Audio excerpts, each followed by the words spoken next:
Hello, I am the Barefoot Backpacker, a travel podcaster and lifestyle blogger. Possibly the other way around, not quite sure, the two are intrinsically linked. I'm British, middle-aged, asexual, aromantic, non-binary, probably got ADHD, dyspraxic, chaotic neutral, and probably lots of other nouns and adjectives and verbs. I write about travel, I write about place, I write about culture, I write about history. I don't write about 10 cute cafes in Glasgow because I can't be bothered with the upkeep of that sort of blog. I leave that to other people. Having said which, I'm really glad that other people do write about 10 cute cafes in Glasgow because I wouldn't be able to find them otherwise. I've been writing for most of my life, actually. My favourite subject at school was creative writing. This is primary school, going back in the day. And I used to just sort of write endlessly, just for my own pleasure, and still do that today, to be fair.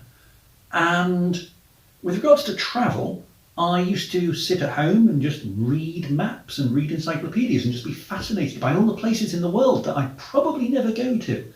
I was just particularly fascinated by borders and the edges of the map, sort of what lay beyond them. And those two things have kind of always stayed with me. So when I started to travel, it made perfect sense to write about them.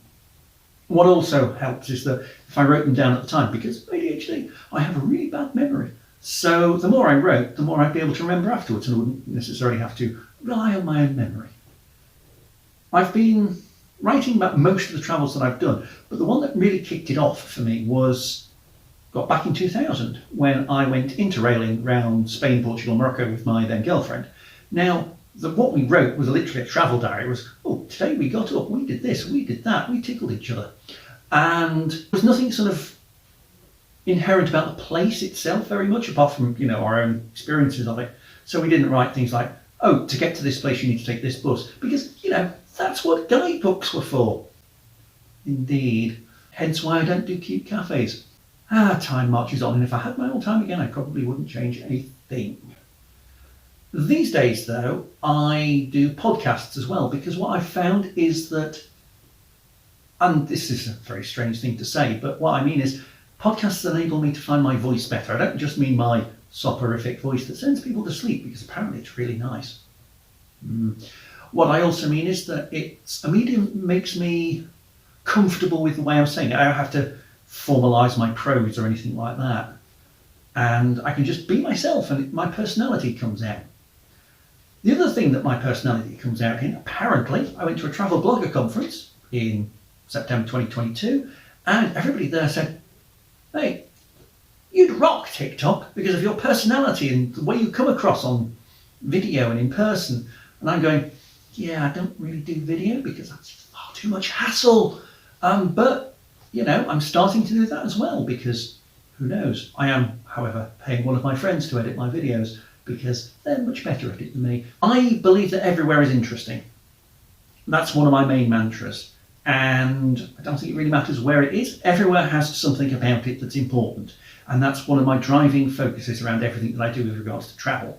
So, for instance, I'm really big on hometown travel because the thing is, people, they go all over the world just to find a waterfall when there might be a waterfall like 20 minutes from their house that they don't know about. Or they do know about it, but they don't go there because it's 20 minutes from their house. And I believe, therefore, that everywhere is interesting, everywhere has a reason to be, and you just have to find it. What that also means is that there are very few places in the world that I wouldn't go. Small hot honeymoon islands, generally on that list, and famously North Korea because it'd be too boring. Because I don't like being told what to do. And this comes out in another way. One of the aspects of the fact that everywhere is interesting, and some of my interests include places where people haven't been terribly nice to each other, means that I have a tendency to go to places that some people might find not high on their bucket lists, shall we say. And these include, for example, Palestine, Burkina Faso, 3 weeks after a revolution. Where else have I been? Zimbabwe. I've been to places like the killing fields in Cambodia. I've been to the Aral Sea. I've been to Chernobyl. I've been to Belarus. That's a fun place to go. But what this means is that some of my friends have this.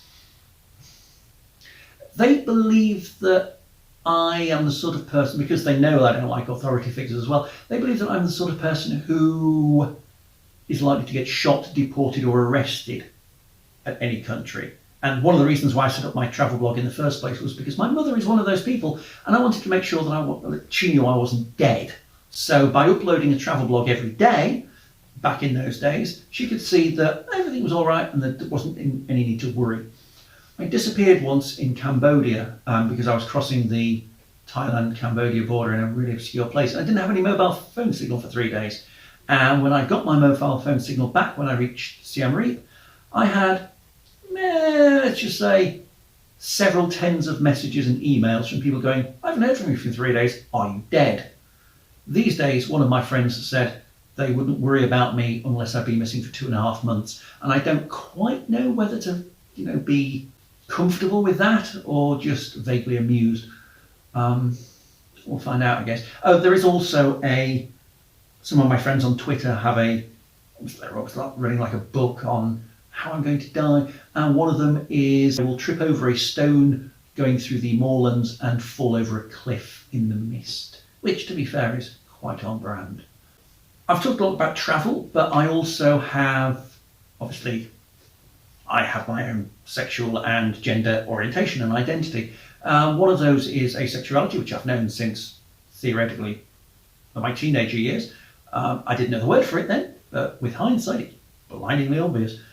Everything else has come in the last couple of years when I've been getting very introspective, and one of the aspects of that is it's improved my self-confidence, but also it's, changed the way I look and the way I feel about it, about myself. And this also feeds through to travel. So obviously I want to be myself when I travel, and this is just a part of it. All of this also means that for me, politics and ethical travel and issues like that is very high on my radar, because I don't believe you can take it out. I mean, you've got people saying, oh no, travel isn't political. Of course it's political. Everything you do is political. Everything you buy is political. Every place you go is political.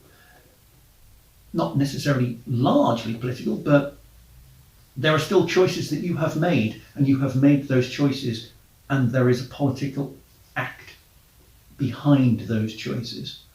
So things like, is it ethical to go to this particular country because of its government, all that sort of thing. I've talked about that in great depth. And travel privilege as well, that's a big one for me, especially because, as you can probably imagine, a lot of my audience are quite queer, and some of the places that I want to go to are not healthy for queer people.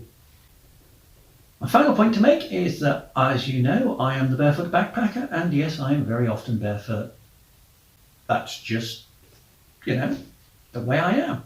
And yes, I have broken several toes and caused myself several injuries by doing so, because I'm dyspraxic.